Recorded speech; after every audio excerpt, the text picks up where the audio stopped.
Alors je m'appelle Sename Kofi Agbodinou, je suis architecte et anthropologue de formation et depuis 2012 je pilote un petit projet on va dire de vulgarisation de technologie que j'appelle Low High Tech au Togo. C'est un projet qui a donné naissance entre autres à l'espace connu sous le nom WELAB. Le cahier des charges un peu de WELAB, c'est de faire du Low High Tech. C'est de développer des projets de technologie très de pointe, mais adaptés à nos contextes africains, à nos bourgs, etc. Et surtout qui utilisent des ressources qu'on a sous la main. Et le tout premier projet qu'on a lancé, c'est un projet de fabrication d'imprimantes 3D, parce qu'à la base, on est un Fab Lab et l'imprimante 3D, c'est un peu la machine star des Fab Labs. Et on a voulu donc réaliser cette imprimante 3D avec ce qu'on avait sous la main. Et un des jeunes de la communauté, qui s'appelle Afat Nikou, qui a donné son nom à la machine, a suggéré qu'on la fabrique en déchets électroniques recyclés. Comme les déchets sont maintenant pratiquement une matière première disponible en Afrique.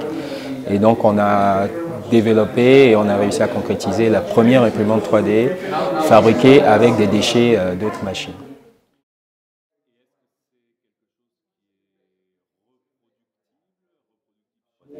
Non, non, elle est complètement... C'est une imprimante de la famille, on peut dire de la famille RepRap. Donc c'est une machine en open source en plus, donc nous travaillons sur la documentation qui peut être reproduite par n'importe quelle communauté qui s'en donnerait les moyens. C'est standardisé avec un certain nombre d'éléments à recycler dans de vieux ordinateurs, dans de vieilles imprimantes, dans de vieux scanners. Et tout ça monté ensemble veut faire une imprimante qui fonctionne avec une carte électronique que par contre il faut acheter. Nous, on ne l'a jamais vraiment estimé parce qu'on ne la destine pas à de la vente directe. C'est plus un projet au service de programmes sociaux pour les écoles, les hôpitaux, etc. Mais ça revient en coût de fabrication au prix de ce que vous aurez acheté. Si vous arrivez à collecter toutes les pièces dans des décharges, vous aurez eu à débourser zéro. Si vous achetez par exemple la carte électronique qui elle est complètement impossible à trouver dans les décharges, vous aurez environ 73 €. C'est ce que nous on dépense par carte électronique. Si vous achetez en plus le moteur parce que vous n'arrivez pas à en trouver, le prix commence à augmenter, etc. Donc ce n'est pas vraiment une machine où nous on se focalise sur le prix, c'est plus l'aventure humaine qui est intéressante sur ce projet-là.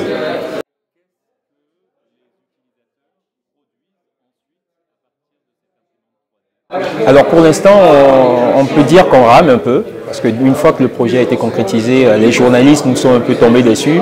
Oui, vous avez inventé la première imprimante 3D africaine, mais vous en faites quoi? Et nous, le fait de l'avoir créée suffisait déjà largement à notre bonheur. On ne s'était pas trop posé de questions sur des applications. Bon, on en a quelques-unes de fait, parce qu'on a des boîtes qui nous approchent. Une boîte par exemple qui travaille sur des traceurs pour des voitures, nous a demandé de lui fabriquer des boîtiers sur mesure pour dissimuler les traceurs dans les voitures. Donc on fait cette petite commande-là. Mais ce qu'on fait surtout, c'est qu'on a lancé un vaste programme qui s'appelle le programme 3D Print Africa, dont l'objectif est de sonder un peu les gens, lancer des petits programmes pilotes pour avoir de retour des gens à qui on aurait présenté la technologie et qui pourraient eux nous dire qu'est-ce qu'on peut en faire en contexte africain.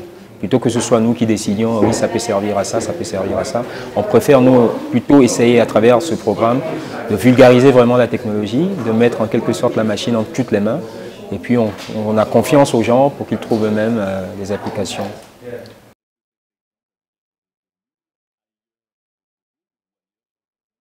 L'imprimante 3D Wafat, ben, il y a un des jeunes du WELAB qui est actuellement au Kenya. Il participe à un forum qui s'appelle Sankal.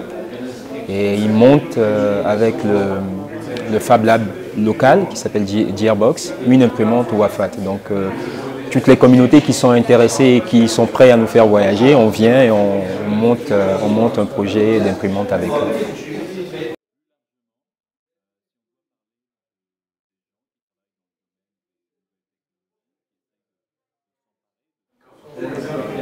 Alors c'est difficile de répondre à cette question. Ce qu'on peut dire nous, c'est qu'on se sent quand même un peu des pionniers. On n'a pas identifié quand nous on a commencé à développer tout ce truc autour du low high tech, des communautés vraiment denses, ce qu'on pourrait appeler une vraie scène tech avec de l'émulation, etc.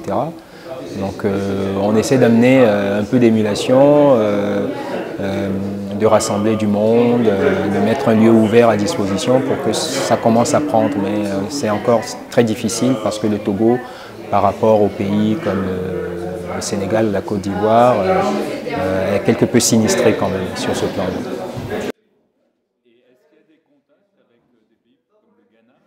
Alors le gros challenge pour tout de suite, c'est de rendre le projet soutenable, parce que jusqu'ici, Wellab a vécu essentiellement sur fonds propres. On s'est volontairement coupé de subsides publics, etc., parce qu'on voulait vraiment être le plus près de l'éthique hacker, le faire avec ce qu'on a sous la main, etc. Et on vient de lancer un programme d'incubation d'entreprise avec 5 startups qui ont été créées dans l'espace. Et donc le challenge pour nous, c'est de les rendre viables pour que ces startups-là commencent à gagner de l'argent et permettent d'assurer en quelque sorte l'autonomie du lieu.